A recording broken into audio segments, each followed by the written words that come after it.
Fire தானே? Wild fire.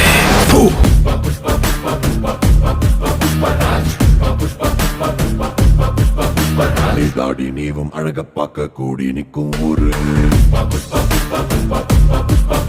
நீ தோளை தூக்கி நடந்தா பூமி தூள் பறக்கும் பாரு.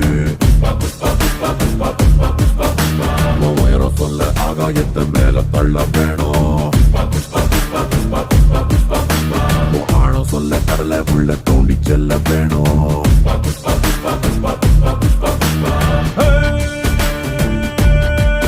ஒரு சிட்ட குருவி போல இருந்தா கொட்டு மழையில் நீ தனியா ரெக்க நடங்கி நிக்க வேண்டி வரும். பெரிய பருந்து போல மேல மேல பறந்து பாரு மேகம் கூட காலடியில் மழை பொழிஞ்ச மண்டி